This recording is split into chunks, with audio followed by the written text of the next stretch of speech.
Hello friends, welcome to information Kannadiga YouTube channel. ಇವತ್ತಿನ ಒಂದು ವಿಡಿಯೋದಲ್ಲಿ ಮ್ಯಾರೇಜ್ ಸರ್ಟಿಫಿಕೇಟ್ಗೆ ಫೋಟೋನ ಹೇಗೆ ಅಡ್ಜಸ್ಟ್ ಮಾಡ್ಕೊಳ್ಳೋದು ಅಥವಾ ರೀಸೈಸ್ ಮಾಡ್ಕೊಳ್ಳೋದು ಅಂತ ನೋಡೋಣ ಬನ್ನಿ. ಅದಕ್ಕೂ ಮುಂಚೆ ಯಾರೆಲ್ಲ ಇನ್ನೂ ನಮ್ಮ ಚಾನಲ್ಗೆ ಸಬ್ಸ್ಕ್ರೈಬ್ ಆಗಿಲ್ಲ, ಬೇಗ ಸಬ್ಸ್ಕ್ರೈಬ್ ಮಾಡ್ಕೊಳ್ಳಿ. ಹಾಗೆ ನಾವು ಮಾಡುವ ಎಲ್ಲ ವಿಡಿಯೋಗಳ ಬಗ್ಗೆ ಅಪ್ಡೇಟನ್ನು ಪಡ್ಕೊಳ್ಳಿ. ಬನ್ನಿ ವಿಡಿಯೋವನ್ನು ಶುರು ಮಾಡೋಣ. ಓಕೆ ಫ್ರೆಂಡ್ಸ್, ಮೊದಲನೇದಾಗಿ ನಾವು ಕಾವೇರಿ ವೆಬ್ಸೈಟನ್ನು ಓಪನ್ ಮಾಡ್ಕೊಳ್ಳೋಣ. ಅದರಲ್ಲಿ ನಮಗೆ ಬೇಕಾಗಿರುವಂಥ ಮ್ಯಾರೇಜ್ ಸರ್ಟಿಫಿಕೇಟ್ ಈ ಒಂದು ಆಪ್ಷನನ್ನು ಸೆಲೆಕ್ಟ್ ಮಾಡ್ಕೊಳ್ಳೋಣ. ಸೆಲೆಕ್ಟ್ ಮಾಡ್ಕೊಂಡ್ಮೇಲೆ ಸಿಂಪಲ್ಲಾಗಿ ಒಂದು ಫೋಟೋನ ಅಪ್ಲೋಡ್ ಮಾಡಿ ತೋರಿಸಿ ನೋಡಿ. ಈ ಒಂದು ಫೋಟೋ ಇದರಲ್ಲಿ ಅಪ್ಲೋಡ್ ಆಗೋದಿಲ್ಲ. ಜೊತೆಗೆ ಒಂದು ಎರರ್ ಮೆಸೇಜ್ ಕೂಡ ಬರುತ್ತೆ. Photo should be B2 size. ಹಾಗೆಯೇ ಕೆಳಗಡೆ ತೋರಿಸ್ತಾ ಇರುವಂಥ ಸೈಜಲ್ಲಿ ಇರಬೇಕು ಅಂತೇಳಿ ಬರುತ್ತೆ ಎರರ್ ಮೆಸೇಜು. ನಂತರ ನೀವೇನು ಮಾಡಬೇಕು ಅಂತ ಹೇಳಿದ್ರೆ, ನೀವು ಯಾವ ಒಂದು ಫೋಟೋನ ಅಪ್ಲೋಡ್ ಮಾಡಬೇಕು ಅಂದ್ಕೊಂಡಿದ್ದೀರಾ ಆ ಒಂದು ಫೋಟೋನ ಸೆಲೆಕ್ಟ್ ಮಾಡಿಕೊಂಡು open with Microsoft office picture manager ಈ ಒಂದು ಆಪ್ಷನ್ ಮೇಲೆ ಕ್ಲಿಕ್ ಮಾಡ್ಕೋಬೇಕು.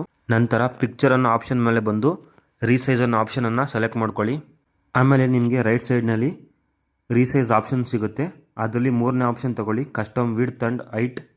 ಅದರಲ್ಲಿ ನೀವು 1024 ಅನ್ನೋ ಸೈಜನ್ನು ತೆಗೆದುಬಿಟ್ಟು ಫೋಟೋ ಕೆಳಗಡೆ ಅಪ್ಲೋಡಿಂಗ್ ಆಪ್ಷನಲ್ಲಿ 2673 ಅಂತ ಇದೆ, ಅದನ್ನು ಇಲ್ಲಿ ಎಂಟ್ರಿ ಮಾಡ್ಕೊಳ್ಳಿ.